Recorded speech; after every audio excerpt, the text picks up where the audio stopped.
ஐயா, நான் இன்னைக்கு வந்து ஒரு முக்கியமான சிறுகதை பத்தி பேச போறேன். ஆங்கில சிறுகதை. சரிங்களா? அமெரிக்கன் லிட்ரேச்சர்ல இருந்து பேசுறேன்னு வச்சுக்கோங்களேன். 10 நிமிஷம் இல்லைங்களா? 10 மினிட்ஸ். ஆமாங்க, 10 ஓகே. நிமிஷம் அதாங்க கணக்கு. 10 நிமிஷம். Okay okay. நான் கரெக்டாக 8:45 முடிச்சிருவேன். லோக்கல் டைம் 8:45 முடிச்சிடுறேன். நல்லது ஐயா, நல்லது. தொடங்குங்க ஐயா. அதாவது இது தொடங்குறேன் ஐயா. இது வந்து கதையுடைய பேர் வந்து An Occurrence at Owl Creek Bridge. An Occurrence at Owl Creek Bridge.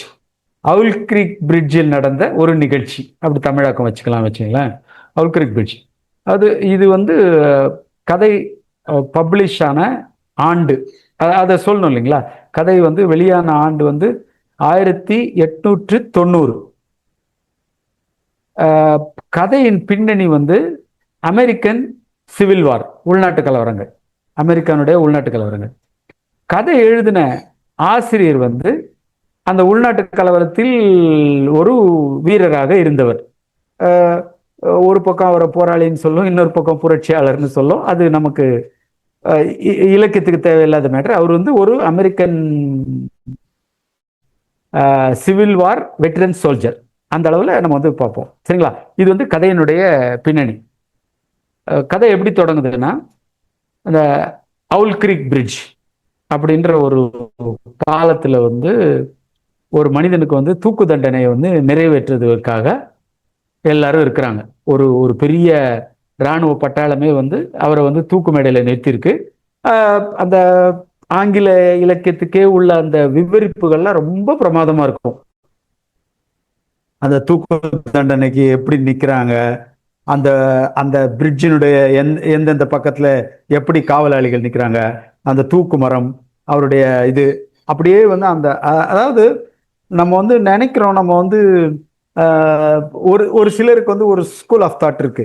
சிறுகதையில அவ்வளோ விவரங்கள் தேவையா அப்படின்ற ஒரு ஸ்கூல் ஆஃப் தாட் நமக்கெல்லாம் இருக்கு.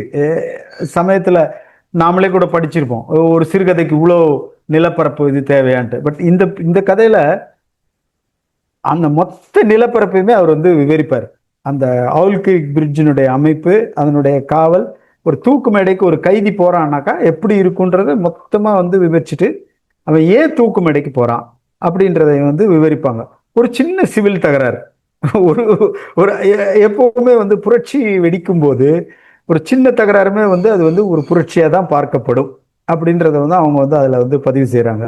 இவர் வந்து மனைவி மக்களோட ஜாலியா இருக்கும்போது ஏதோ வந்து ஒரு சோல்ஜர் வந்து கேட்க இவர் ஒரு பதில் சொல்ல, அது வந்து வேற டைரக்ஷன் எடுக்க, இவர் வந்து கைது செய்யப்பட்டு ஒரு பெரிய தேச துரோகம் மாதிரி வச்சு இவரை வந்து தூக்கு போடுறதுக்கு போறாங்க.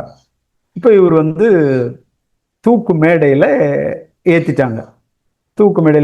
கழுத்துல வந்து கவரை வச்சுட்டாங்க. எல்லாம் முடிஞ்சுது. இவருடைய வாழ்க்கை வந்து அடுத்த நொடி வந்து முடிய போகுது. இதுதான் வந்து இந்த மாதிரி நம்மளை வந்து ஒரு ஒரு ஒரு வாசகனை வந்து ஒரு பீக்குக்கு கொண்டு போயிடுவார். அதுதான் எனக்கு வந்து இந்த கதையில பிடிச்சதே வந்து என்னன்னாக்கா, அதாவது நம்மளை வந்து உள்ள இழுக்கிறது. அது வந்து ஒரு சிறுகதையில கூட எந்த அளவுக்கு சாத்தியம்ன்றதை வந்து இந்த கதை வந்து நிரூபிச்சிருக்கோம். அஃப்கோர்ஸ் அவங்களுடைய வார்த்தைகள், அவங்களுக்கு வந்து எல்லைகள், நீளம், அதெல்லாம் நம்ம வந்து இப்போ பேச வேண்டாம். டெக்னிக்கலி அந்த அனாலிசிஸ்லாம் வேணாம்.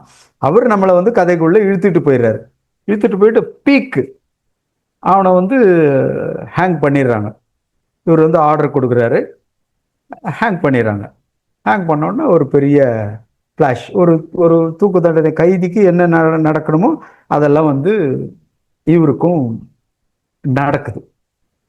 நடக்கும்போது இவர் வந்து என்ன ஆகுது, அந்த தூக்கு கயிறு அருந்து விழுந்துடுறாரு. தூக்கு கயிறு அருந்து, அது பிரிட்ஜு மேல தானே தூக்கு போடுறாங்க. அவர் தூக்கு கயிறு அருந்து விழுந்த உடனே அவர் வந்து அந்த ரிவர்ல விழுந்துடுறாரு. அது வந்து ஒரிஜினலி அது வந்து அலபாமா ஸ்டேட்ல இருக்குன்றாங்க.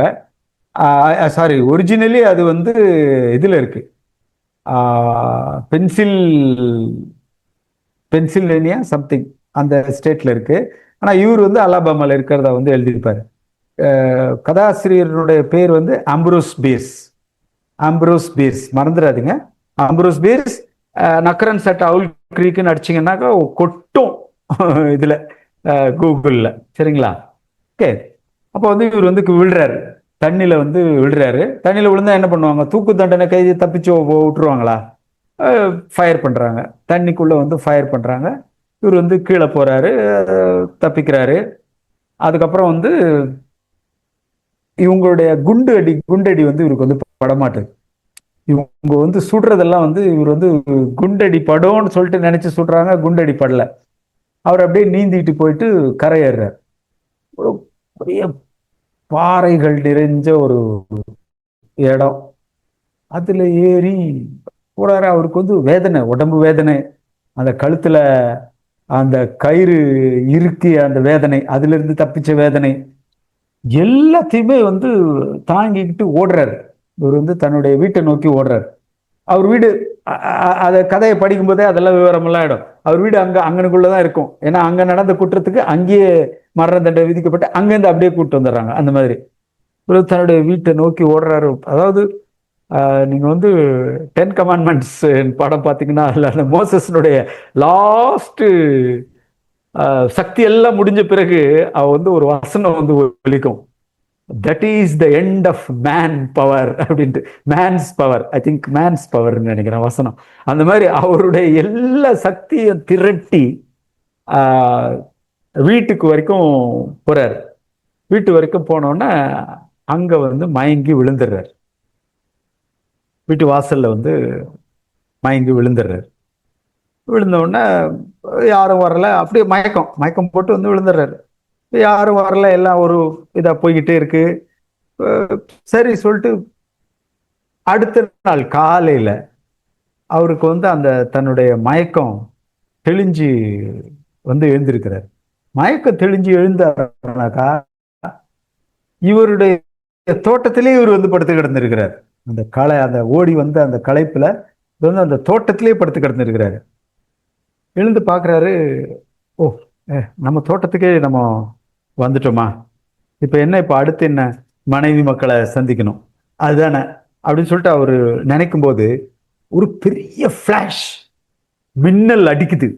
பலார்னு ஒரு மின்னல் அடிக்குது. இவருடைய கண்ணெல்லாம் அப்படியே வந்து இருண்டுகிட்டு வருது. அப்படியே ஒரு ஒரு ஒரு பெரிய வெடி மின்னல் இருந்து கண்ணு இருண்டுகிட்டு வருது. அந்த நிமிஷத்துலதான் அவர் வந்து தூக்கு போடப்பட்டு இறந்து போறார், தூக்கு கயிறிலும். அவ்வளவு நேரம் அவர் நடந்தது வந்து அந்த தூக்கு கயிறு தொங்குனதுக்கும் இவருடைய இறப்பு நடக்கிறதுக்கும் இடைப்பட்ட அந்த நேரத்துல இவருடைய மனம் வந்து தப்பிச்சு வீட்டுக்கு போய் மயக்காயி தோட்டத்துல படுத்திருந்து அடுத்த நாள் காலையில எழுந்திருக்கிறது வரைக்கும் ஆகுது.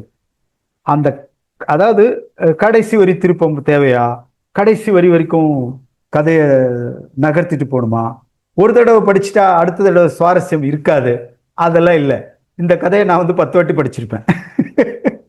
முடிவு தெரியும் எனக்கு வந்து ஒரு தடவை படிக்கும் போதும் இவர் வந்து ஆள் வந்து தூக்கு தண்டனைக்கு ஆளாகப்பட்டு அவர் பேர் வந்து பேட்டன் ஃபர்க்வார். அது ஆக்சுவலி நம்ம ஃபர்க்வார்னும், அவங்க வந்து ஃபாக்வா அப்படின்வாங்க அந்த ப்ரொனவுன்சியேஷன்ல. பேட்டன் ஃபாக்வாக்கு மரண தண்டனை நிறைவேற போகுதுன்றது எனக்கு ஒரு தடவை கதை ஆரம்பிக்கும் போது தெரியும் இல்லையா, அதுல ஏற்கனவே படிச்சிட்டோம். ஆனால் ஒரு முறையும் அந்த அவர் வந்து அந்த இறந்து போற அந்த கடைசி நொடி தாக்கம் வந்து என்கிட்ட வந்து இருக்கும். அதுக்கான காரணம் என்னன்னா, அது கதை சொல்லப்பட்ட விதம் தான். இந்த உத்திய வந்து நீங்க வந்து தமிழ்ல கடைபிடிச்சு நீங்க வந்து அப்படியே விலாவாரியா அந்த அவர் செய்த குற்றம், அவருடைய வீட்டினுடைய அமைப்பு, அந்த தூக்கு தண்டனை இடத்தினுடைய அமைப்பு, இந்த கதையை இதுவரையில் நீங்கள் வந்து படிக்கலைன்னா தயவு செய்து An Occurrence at Owl Creek Bridge by Ambrose Bierce இந்த கதையை வந்து படிச்சிருங்க. ஒரு சிறுகதைக்கான எல்லா விதமான உள்ளடக்கங்களும் கொண்ட நிலப்பரப்பு, மனப்போராட்டம்,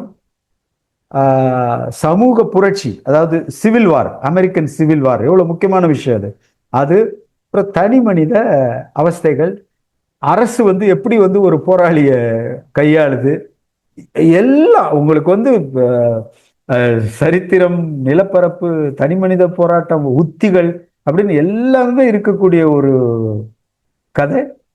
An occurrence at the Owl Creek Bridge. ஐயா, மணி 8:44. இத்துடன் மேடையை உங்களிடம் ஒப்படைக்கின்றேன். வாய்ப்பு கொடுத்தமைக்கு நன்றி, வணக்கம். மகிழ்ச்சி ஐயா.